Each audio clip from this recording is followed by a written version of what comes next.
Hello student. आज की चर्चा का विषय है महात्मा बुद्ध। जैसा कि महात्मा बुद्ध के नाम से ही आप सभी को विदित है, महात्मा बुद्ध बौद्ध धर्म के संस्थापक थे।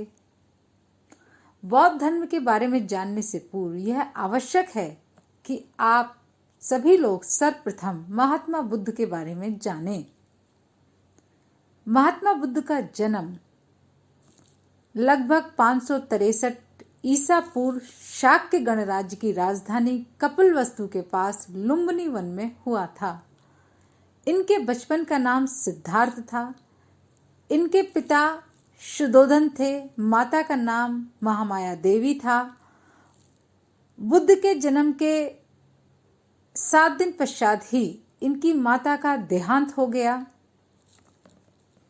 इनकी माता के देहांत के पश्चात प्रजापति गौतमी ने इनका लालन पालन किया।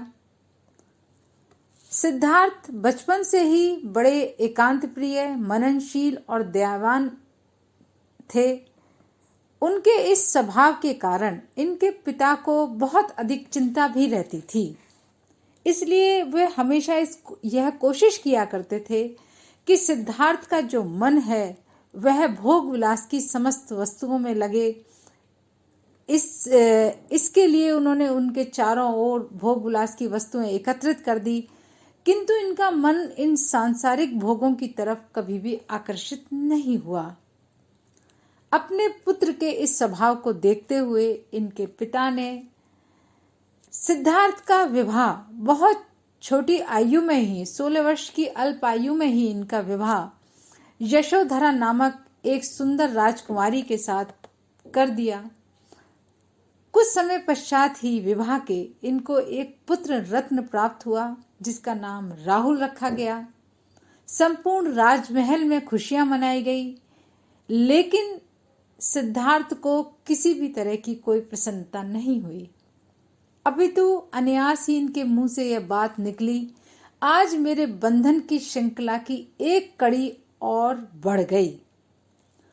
पुत्र के जन्म के पश्चात भी सिद्धार्थ अपने आप को बहुत अधिक श्रृंखलाओं में जकड़ा हुआ समझने लगे और लगातार वो इस चीज के लिए प्रयत्न करते रहे कि कैसे मुझे अपने मन में शांति मिले, मुझे क्या प्राप्त करना है, क्या मुझे जानना है। अभी वो अपने मन की जो उनकी दशा थी उसमें ये सब चलता रहता था।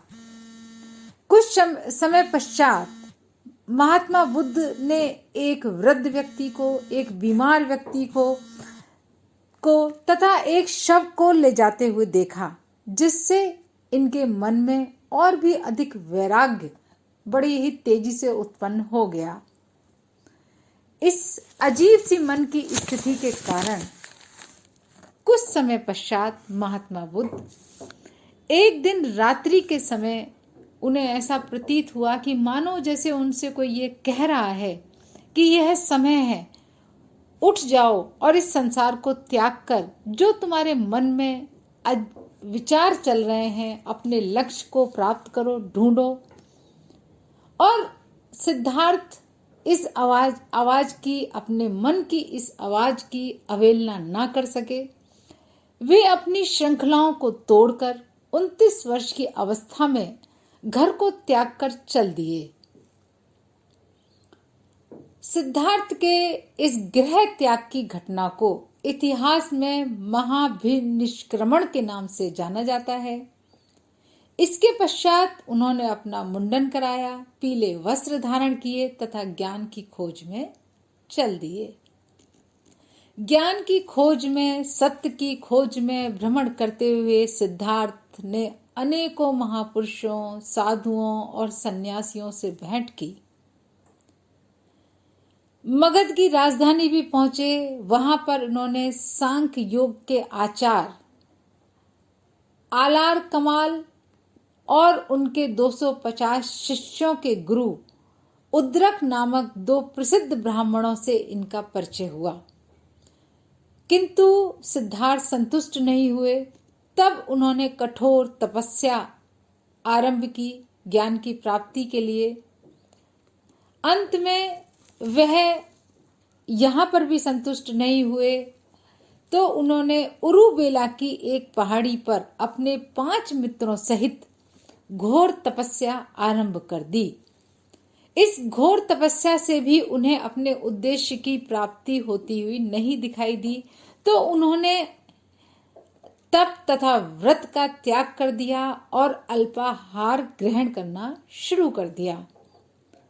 उनके जो साथी थे उन्होंने सोचा, गौतम जो है, सिद्धार्थ जो है, वह भोगवादी है, उसने शरीर के लिए व्रत का परित्याग किया है। ऐसा मानकर उन्होंने बुद्ध का साथ छोड़ दिया। एक दिन उन्होंने गया के निकट वट वृक्ष के नीचे ध्यानस्थ होने से पूर्व, ध्यानस्थ अपने आप को किया, लेकिन ध्यानस्थ होने से पूर्व उन्होंने एक सुजाता नामक कन्या से खीर ग्रहण की और फिर ध्यान लगाकर बैठ गए। 7 दिन 7 रात्रि बीतने पर भी उनकी अखंड समाधि भंग नहीं हुई। 8वें दिन बैसाख की पूर्णिमा को अकस्मात अपने हृदय में इन्होंने परम प्रकाश का अनुभव किया। यह प्रकाश ही बुद्धत्व अर्थात ज्ञान की प्राप्ति था। इसी दिन से ये तथागत हो गए। इस वक्त इनकी आयु 35 वर्ष थी। जिस वट वृक्ष के नीचे गौतम ने बुद्ध ने ज्ञान प्राप्त किया था वह कालांतर में बोधि वृक्ष कहलाया। ज्ञान की प्राप्ति के पश्चात महात्मा बुद्ध ने अपना प्रथम उपदेश सारनाथ अर्थात बनारस में दिया। वहां उनके वही 5 मित्र जो उन्हें पथ भ्रष्ट कहकर छोड़कर चले गए थे वापस इनके पास लौट आए और बहुत अधिक प्रभावित हुए। अपने व्यवहार के लिए उन्होंने क्षमा मांगी। बुद्ध ने उन्हें क्षमा कर दिया और अपना शिष्य बना लिया। भारतीय इतिहास में बौद्ध धर्म के प्रचार से संबंधित यह घटना धर्म चक्र परिवर्तन के नाम से विख्यात है। सारनाथ से चलकर बुद्ध काशी पहुंचे। यहाँ 2 धनी पुरुष उनके शिष्य बन गए। यहाँ से वे उरुबेला में पहुंचे जहां 3 ब्राह्मणों को उन्होंने अपना शिष्य बनाया। इसके पश्चात वे मगध गए जहां राजा बिंबिसार ने भी उनका भव्य स्वागत किया। इस प्रकार उनका धर्म चक्र निवारण दिवस चलता रहा।